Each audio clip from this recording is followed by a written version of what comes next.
अस्सलाम वालेकुम, my name is Usman. Future VN academy में आप सबको खुशामदीद कहता हूं। स्टूडेंट्स, 9th क्लास का हमारे पास चैप्टर नंबर 2 है।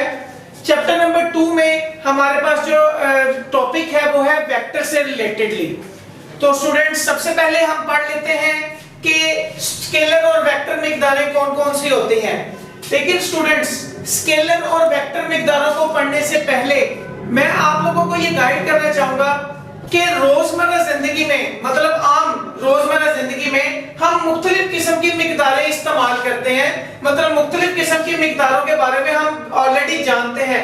लाइक एज हमारा रोजमर्रा जिंदगी में मैथ्स के अकॉर्डिंगली हम जानते हैं, लंबाई के हवाले से हम जानते हैं, वॉल्यूम है, डेंसिटी है, स्पीड है, फोर्स है। मुख्तलिफ किस्म की ऐसी हमारे पास मिकदारें रोजमर्रा जिंदगी में होती हैं जिनको हम इस्तेमाल भी करते हैं।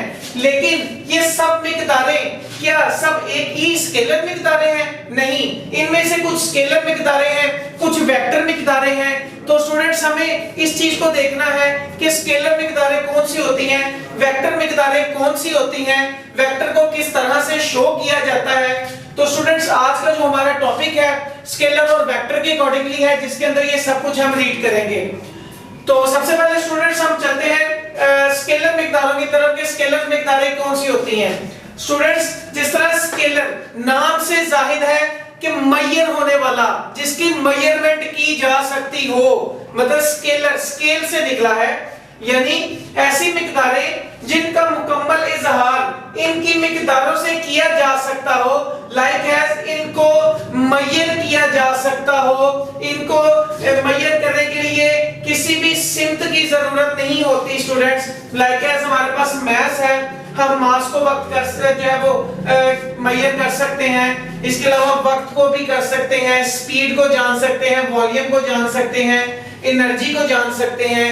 तो ये सब मिकदारें हमारे पास स्केलर मिकदारें होती हैं जिनको हम मुकम्मल तौर पर जो है वो इन मिकदारों को मुकम्मल तौर पर हम इसका इजहार कर सकते हैं। इसके लिए हमें किसी भी किस्म की सिमत की जरूरत नहीं होती। तो स्टूडेंट, दूसरे नंबर पे मेरे पास वेक्टर मिकदारें आती हैं। स्टूडेंट्स, वेक्टर मिकदारें ऐसी मिकदारें होती हैं, किसी भी वेक्टर को मुकम्मल तौर पर जानने के लिए इसकी मिकदार के साथ, स्केलर मिकदारों में सिर्फ मिकदार की जरूरत थी, सिमत की नहीं थी। जैसा कि आप जानते हैं कि वेक्टर में हमें मिकदार के साथ साथ इसकी सिमत की जरूरत भी होती है, जिसकी वजह से हम इस वेक्टर को जो है वो देख सकते हैं, इसका तयन कर सकते हैं, वेक्टर की मदद से सिमत का तयन कर सकते हैं। लाइक एज हमें वेक्टर मिकदारों में हमारे पास वेलोसिटी आती है, डिस्प्लेसमेंट है, फोर्स है, मोमेंटम है, ये सब हमारे पास वेक्टर मिकदारें हैं। तो स्टूडेंट्स, पेपर में अगर आपको क्वेश्चन आए, इसमें वो इस तरह पूछ सकता है स्केलर मिकदारों से क्या मुराद है, ये स्केलर मिकदारें कौन सी हैं, वेक्टर मिकदारें कौन सी हैं।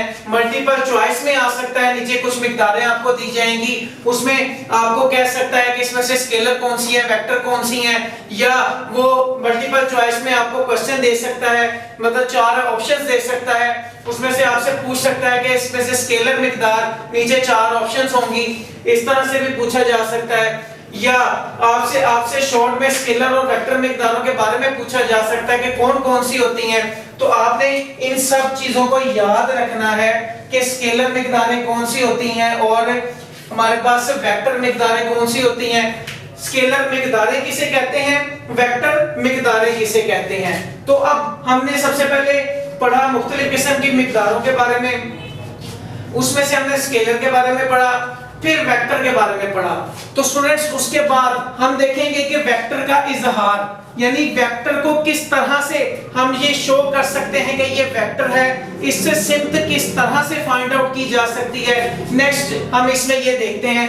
स्टूडेंट्स, हम किसी भी वेक्टर को हरूफ तहज्जी से शो करते हैं, यानी कोई भी एक वेक्टर हम बनाते हैं, उसको हम हरूफ तहज्जी से शो करते हैं। उसको आप कोई भी हरूफ तहज्जी के हरूफ में से कोई भी नाम जो है वो देख सकते हैं, दे सकते हैं। तो स्टूडेंट्स, हम देखें यहाँ पर हमारे पास एक ये वेक्टर है और एक ये वेक्टर है। ये दोनों वेक्टर्स अलग अलग पोजीशन, अलग अलग सिमत का तयन करते हैं। यानी अगर हम इस वेक्टर को देखें, सबसे पहले हम देखेंगे कि वेक्टर के अंदर हमारे पास हेड टू टेल रूल क्या है, यानी एक हिस्सा उसके हेड को शो करता है, दूसरा हिस्सा उसकी टेल को शो करता है। स्टूडेंट्स जिस पे ये एरो का निशान बना हो इसको हम कहेंगे कि ये हिस्सा हमारा हेड को शो करता है, और जिस पे एरो का निशान ना बना हो ये हिस्सा टेल को शो करता है। लाइक एज ये हमारे पास एक वेक्टर है और ये भी वेक्टर है, इसमें ये वेक्टर इस सिम्त को शो कर रहा है, इसमें ये वेक्टर इस सिम्त को शो कर रहा है। अगर हम देखें कि इसमें हमारे पास दो तरह के, अगर हम इसको नाम दे दें स्टूडेंट्स ए और बी का, यानी इस पे ए हिस्सा टेल को शो कर रहा है, इसमें बी हिस्सा हेड को शो कर रहा है। इस टॉपिक में इसमें हमारे पास दूसरे वेक्टर में जो ए वाला हिस्सा है वो इसके हेड को शो कर रहा है, और इसमें जो बी वाला हिस्सा है वो उसकी टेल को शो कर रहा है। दोनों वेक्टर्स में सिम्त का तयन आसानी से किया जा सकता है, जैसा कि ये पहले वाला वेक्टर जिसमें हमारे पास ए और बी दोनों सिम्त हैं, जिसमें ये बी वेक्टर को शो कर रहा है, और दूसरे वाला वेक्टर जिसमें ये ए और बी दोनों सिम्त हैं, इसमें दोनों वेक्टर सिम्त को शो कर रहे हैं और ये बी वेक्टर के निशान को। अगर हम इसमें देखें तो हमारे पास ये ए हिस्सा जो कि टेल को शो कर रहा है, दूसरा हिस्सा बी जो कि इसके हेड को शो कर रहा है। इसके अंदर स्टूडेंट्स पोजीशन, ये जो हमारे पास एरो का निशान है ये इसमें पोजीशन को शो करेगा। लाइक एज ये बी वाला पार्ट इसमें पोजीशन को शो कर रहा है, लाइक एज इसमें ये ए वाला पार्ट ये ए की पोजीशन को शो कर रहा है। तो अगर हम वेक्टर को देखें, वेक्टर के इजहार के लिए हमारे पास अगर ये सीधी लाइन है स्टूडेंट्स तो हम इसको कहेंगे कि ये वेक्टर नहीं है, क्योंकि ये किसी भी सिम्त को शो नहीं कर रहा। अगर हम इसको एरो से शो कर दें तो ये वेक्टर बन जाएगा, क्योंकि ये एक सिम्त को शो कर रहा है। सेम उसी तरह ये वेक्टर है, अगर हम इसको इस तरह एरो लगा दें तो ये भी वेक्टर बन जाएगा, इस सिम्त को शो करेगा। तो लिहाजा स्टूडेंट्स हमारे पास जो वेक्टर है वो किसी भी मुतल्लिका सिम्त को शो करने के लिए हम वेक्टर को जो है वो इस्तेमाल करते हैं। वेक्टर बेसिकली एक तीर का निशान है जो कि किसी भी मुतल्लिका पोजीशन के बारे में आपको बताता है कि ये कौन सी सिम्त की तरफ जो है वो अमल कर रहा है, कौन सी सिम्त में जा रहा है, और लिहाजा इसको हम मुख्तलिफ किस्म के हरूफ ताजी से भी शो कर सकते हैं। तो हमारे पास जो आज का टॉपिक था स्टूडेंट्स, आज के टॉपिक में हमारे पास हमने जो है वो स्केलर और वेक्टर मिकदारों के अकॉर्डिंगली पढ़ा। सबसे पहले हमने देखा कि क्वांटिटीज कौन-कौन सी होती हैं, उसके बाद हमने स्केलर मिकदारों के बारे में पढ़ा, उसके बाद हमने वेक्टर मिकदारों के बारे में पढ़ा। वेक्टर मिकदारों के बारे में पढ़ने के बाद हमने उस वेक्टर को शो किस तरह किया जाता है, वेक्टर का इजहार किस तरह से किया जाता है, हमने उस वेक्टर के इजहार के बारे में पढ़ा, जिसमें हमने शो किया कि किस तरह से इस पोजीशन को, एक पोजीशन को शो करता है। हमने ये दोनों चीजें एक तीर के निशान से इसको जो है वो मुतारिफ करवाया कि ये किस तरह से शो होती है इसकी पोजीशन। तो स्टूडेंट्स ये चैप्टर नंबर 2 में जो हमारा टॉपिक था आज का उसके बारे में हमने रीड किया। मैं उम्मीद करूंगा इंशाल्लाह किसी भी किस्म की कोई भी प्रॉब्लम आपको इस टॉपिक में नहीं होगी। शुक्रिया।